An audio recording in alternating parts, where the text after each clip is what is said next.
Welcome back. Video मैंने रोक दी थी वहाँ पे। शेंगन वीज़ा पे हम ई वीज़ा लेते हैं और ई वीज़ा के बाद जब इमिग्रेशन पे जाते हैं तो ना वो हमारा ई वीज़ा देखते हैं और कभी कभार शेंगन वीज़े को बस सरसरी सी नज़र मार लेते हैं। एंट्री हो गई है जी इस्तांबुल में 15 अगस्त 2025 ई वीज़ा पे। अब यहाँ से हम अपना लगेज कलेक्ट करेंगे और इमिग्रेशन बड़ी स्मूथ रही है। एक ज़ीरो क्वेश्चन भी उन्होंने नहीं पूछा। उन्होंने नहीं पूछा आप कितने दिन रुकेंगे, उन्होंने नहीं पूछा आपके पास इंश्योरेंस है, उन्होंने नहीं पूछा आपके पास होटल बुकिंग है, उन्होंने नहीं पूछा आपके पास कंफर्म रिटर्न टिकट है या नहीं है। ज़ीरो क्वेश्चन है, ज़ीरो क्वेश्चन शेंगन वीज़ा पे। That's it.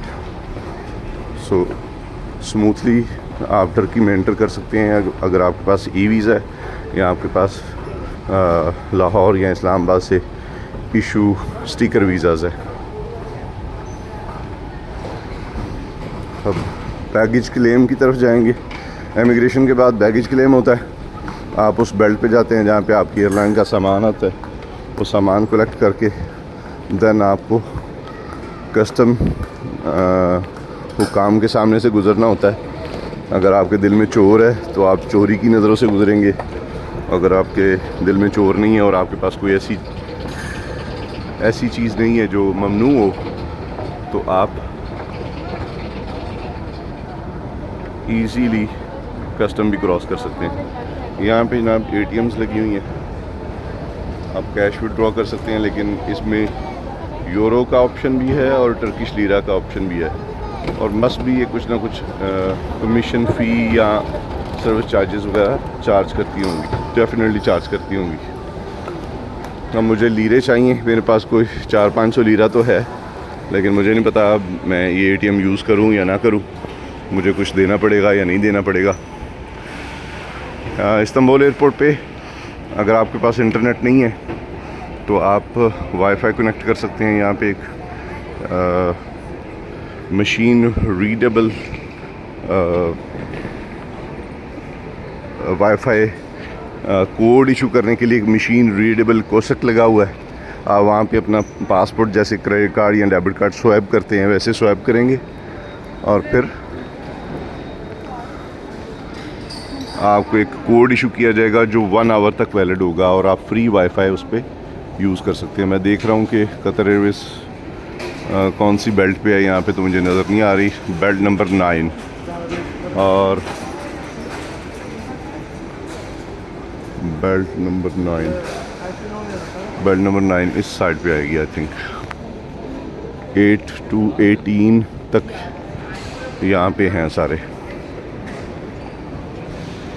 सामान हमारा आई होप आ चुका होगा और यहाँ से हम लेंगे जी उसके बाद बस और सीधा जाएंगे सुल्तान अहमद। मैंने हॉस्टल बुक किया है जो मुझे 9,000 3 डेज़ का कॉस्ट की है।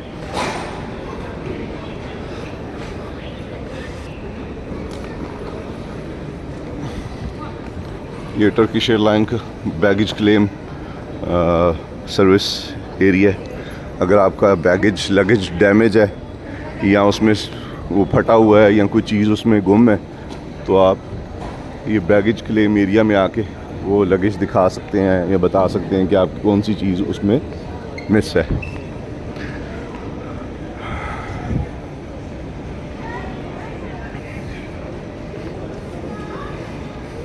आप यकीन जाने कि मुझसे पहले एक जर्मन नेशनल थे, उनसे उन्होंने पूछा कि how long you stay in Turkey, तो उन्होंने बोला कि 3 वीक्स। तो मुझे उन्होंने ये क्वेश्चन भी नहीं किया बल्कि पासपोर्ट देखा, ई पासपोर्ट, उसके स्कैन किया जो कि इजीली स्कैन हो गया। उसके बाद उन्होंने एंट्री स्टैम्प कर दी पासपोर्ट के ऊपर। ये इस्तांबुल एयरपोर्ट का free wifi zone arrival area है। यहाँ पे जगह जगह ग्लोबल एक्सचेंज, मनी एक्सचेंज हैं। मैं एडवाइस यही करूँगा कि आप अपना डेबिट या क्रेडिट कार्ड यूज़ करें क्योंकि ये बहुत ज़्यादा सर्विस चार्जेस चार्ज करते हैं आपसे। मैं कैश कम ही लेता हूँ और अपना कार्ड ही यूज़ करता हूँ हर जगह पे।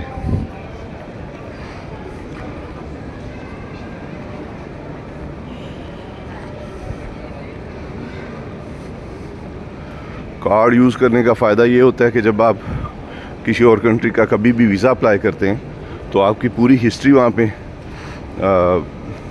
डेवलप हुई होती है और पता चल जाता है सारी एम्बेसीज़ को या वीज़ा ऑफिसर्स को कि इस बंदे ने कहाँ कहाँ ट्रैवल किया है और कितना पैसा वहाँ पे ख़र्च किया है। सो ये बड़ा अच्छी चीज़ है कि अगर आप कैश कम यूज़ करें और अपने कार्ड का ज़्यादा इस्तेमाल करें। सिम मैं आपको रिकमेंड नहीं करूँगा कि आप यहाँ से परचेज़ करें। अगर आप पाकिस्तान से आ रहे हैं तो आप रोमिंग ऑन करवा लें। जैज़ की सिम है मेरे पास, तो मैंने 5 GB तकरीबन 9,500 में लिया है और वो मेरे ये 12-13 दिन के लिए मोर देन इनफ होगा, क्योंकि मैंने जस्ट अपने बच्चों से बात करने के लिए व्हाट्सअप यूज़ करना है। फेसबुक, इंस्टाग्राम, ये चीज़ें मैंने इस्तेमाल नहीं करनी। सो इसलिए मेरे ख़्याल में 5 GB मोर देन इनफ है। और अगर आप यहाँ से सिम लेंगे तो आपको 50 या 40 यूरो की सिम कॉस्ट करेगी। उसके अलावा उसमें पैकेज आपको अलग से करवाना पड़ेगा।